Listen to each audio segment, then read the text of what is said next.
ಮಾನ್ಯ ಮುಖ್ಯಮಂತ್ರಿ ಸಾಹೇಬರು ಉತ್ತರ ಒದಗಿಸಿದ್ದಾರೆ.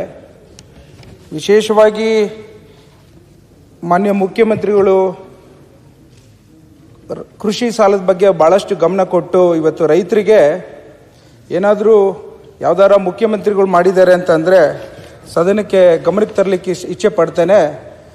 ಹಿಂದೆ ಅವರ ಕಾಲದಲ್ಲಿ 8,000 ಕೋಟಿ ರೂಪಾಯಿನ ಸಾಲವನ್ನು ಮನ್ನಾ ಮಾಡಿರೋಂಥ ಇತಿಹಾಸ ಇದೆ. ಅದೇ ರೀತಿ ಎಲ್ಲ DCC ಬ್ಯಾಂಕ್ ಕೃಷಿ ಸಾಲಗಳನ್ನು ಮನ್ನಾ ಮಾಡೋಂಥ ಹಿನ್ನೆಲೆಯಲ್ಲಿ 3 ಲಕ್ಷ ಇದ್ದಂಥ ಬಡ್ಡಿ ರಹಿತ ಸಾಲನ 5 ಲಕ್ಷ ಮಾಡಿಕೊಟ್ಟಿರೋಂಥ ಇತಿಹಾಸ ಇದೆ. ಅದೇ ರೀತಿ 3% ಇಂಟ್ರೆಸ್ಟಲ್ಲಿ 10 ಲಕ್ಷ ಇದ್ದದನ್ನು 15 ಲಕ್ಷಕ್ಕೆ ಏರಿರೋಂಥ ಇತಿಹಾಸ ಇದೆ. ಆದರೆ ಇಲ್ಲಿ ಈಗಿನ ಸಂದರ್ಭ ಏನಾಗಿದೆ ಅಂತ ಅಂದರೆ DCC ಬ್ಯಾಂಕ್ ಇದು ಎಲೆಕ್ಷನ್ ಮೂಲಕ ಆಗೋವಂಥದ್ದು ಸಹಕಾರ ಚುನಾವಣೆ. ಅದರಲ್ಲಿ ಡೈರೆಕ್ಟರ್ಗಳು ಗೆಲ್ತಾರೆ ಒಂದೊಂದು ತಾಲೂಕಿಂದ. ನಮ್ಮಲ್ಲಿ 11 ತಾಲೂಕಿದೆ ಮಾನ್ಯ ಸಭಾಧ್ಯಕ್ಷರೇ. ಆ ಡೈರೆಕ್ಟರ್ಗಳು 10 ವರ್ಷದಿಂದ 10 ಸಲ ಚುನಾವಣೆಗಳನ್ನ ಮಾಡಿ ಅವರೇ ಬರ್ತಾ ಇದ್ದಾರೆ.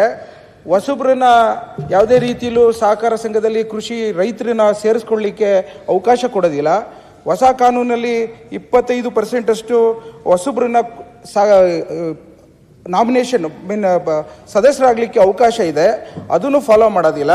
ಅದ್ರ ಜೊತೆ ಇವತ್ತು ನಮ್ಮ ಕುಣಿಗಲ್ ತಾಲೂಕು ಮಾನ್ಯ ಸಭಾಧ್ಯಕ್ಷರೇ 20 ಜನ ರೈತರಿಗೆ ಮಾತ್ರ ಅಲ್ಪಾವಧಿ ಸಾಲ ಕೊಟ್ಟಿದ್ದಾರೆ ಮಾನ್ಯ ಸಭಾಧ್ಯಕ್ಷರೇ.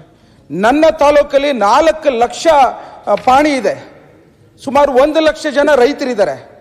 ಕೇವಲ ಅಲ್ಪಾವಧಿಯಲ್ಲಿ 20 ಜನಕ್ಕೆ ಮಾತ್ರ ಸಾಲ ಕೊಟ್ಟರೆ ಯಾವ ಕಾರಣಕ್ಕೋಸ್ಕರ ಈ DCC ಬ್ಯಾಂಕು ಮತ್ತು ಇನ್ನಿತರದ್ದು ಬೇಕು? ಇವತ್ತು ನಬಾರ್ಡಿಂದ ಸಾಲ ಬರುತ್ತೆ ಅಂತಂತಾರೆ.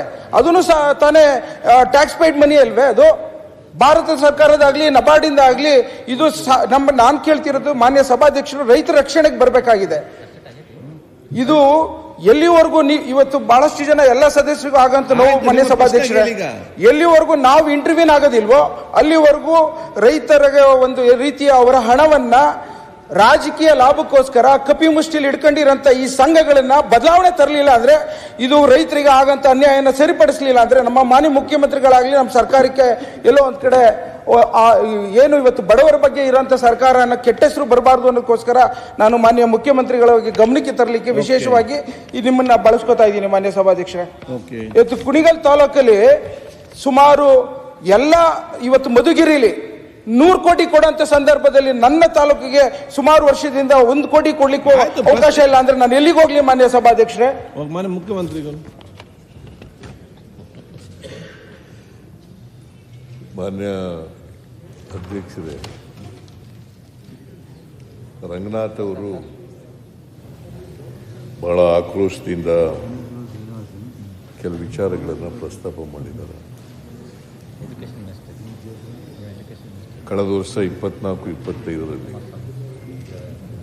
5,600 ಕೋಟಿ ಕಮ್ಮಿ ಬಡ್ಡಿ ದರದಲ್ಲಿ ನಬಾರ್ಡಿಂದ ಬರಬೇಕಾಗಿತ್ತು. ನಾವು ಬಂದಿದ್ದು ಕಡಿಮೆ ಆದದ್ದು 2,185 ಕೋಟಿ 185 ಕೋಟಿ 3,415 ಕೋಟಿ ಮಾತ್ರ ಬಂದದ್ದು. ಸೊ ಹಾಗಾಗಿ ಆ ಪ್ರಪೋರ್ಷನೇಟ್ ಆಗಿ ಕಡಿಮೆ ಆಗಿದೆ ಸಾಲ. ಬಟ್ ಮಧುಗಿರಿ ಪ್ರಸ್ತಾಪ ಮಾಡಿದ್ರು. ಮಧುಗಿರಿನಲ್ಲಿ ಅಲ್ಲಿ ಜಾಸ್ತಿ ಕೊಟ್ಟಿದ್ದಾರೆ, ಇಲ್ಲಿ ಕಡಿಮೆ ಕೊಟ್ಟಿದ್ದಾರೆ ಅಂತಕ್ಕಂಥ ಮಾತುಗಳನ್ನು. ಮಧುಗಿರಿನಲ್ಲಿ 26% SC ಜನಾಂಗದವ್ರು ಇದ್ದಾರೆ.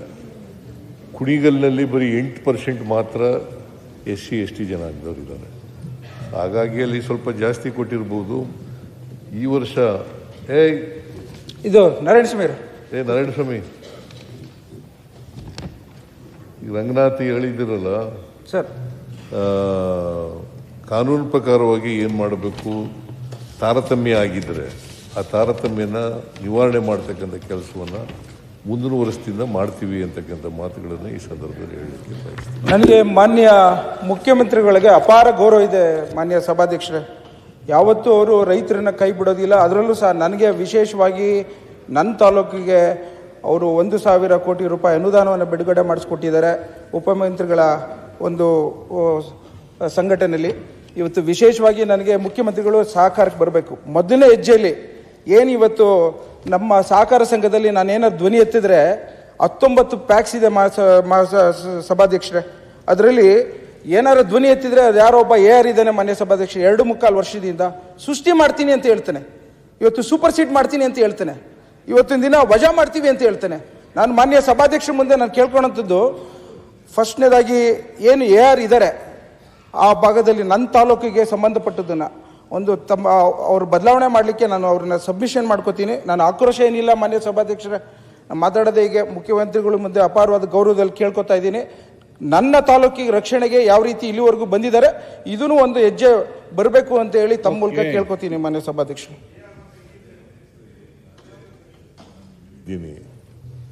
ಏನಾದರೂ ತಾರತಮ್ಯ ಆಗಿದ್ರೆ ಮಧುಗಿರಿಗೆ ಮತ್ತು ಇದಕ್ಕೆ ಆಗಿದ್ರೆ ಅದನ್ನು ಸರಿಪಡಿಸ್ತಕ್ಕಂಥ ಕೆಲಸವನ್ನು ಮುಂದಿನ ವರ್ಷದಿಂದ ಮಾಡಿಕೊಡ್ತೇನೆ ಅಂತಕ್ಕಂಥದ್ದು. ನಾನು ಭಾಳ ಸಹಕಾರ ಇಲಾಖೆಯಲ್ಲಿ ನನ್ನ ಅಧೀನದಲ್ಲಿ ಇರಲಿಲ್ಲ, ಬಟ್ ಆದರೂ ಕೂಡ ಮುಖ್ಯಮಂತ್ರಿಯಾಗಿ ಹೇಳ್ತಾ ಇದ್ದೀನಿ, ತಾರತಮ್ಯ ಸರಿಪಡಿಸುವಂತ ರಂಗನಾಥ್ ಸರ್, ರಂಗನಾಥ್ ನನ್ನ ಮೇಲೆ ವಿಶ್ವಾಸ Yes, sir. ಇದೆ ಸರ್. ಎಲ್ಲ ತಾರತಮ್ಯ ಏನಾಗಿದೆ ಅದನ್ನೆಲ್ಲ ಸರ್ ಮೊದಲನೇ ಹೆಜ್ಜೆ ಅಲ್ಲ, ಏರ್ ಚೇಂಜ್ ಮಾಡಿಸಿ ಸರ್, 2.25 ವರ್ಷದಿಂದ ಇದ್ದಾನೆ, ಅವನೇ ತೊಂದರೆ ಕೊಡ್ತಾ ಇರೋದು ಸರ್. ಆಯ್ತು, ಮತ್ತೆ ಹೇಳಿ ರಂಗನಾಥ್ ಮಾಡ್ಕೊಡ್ತೀನಿ. ಥ್ಯಾಂಕ್ ಯು ಅಂತ ತಾರತಮ್ಯ ಮಾಡಿದ್ರೆ ಹಾಗೆ ಸರ್ ಅದನ್ನ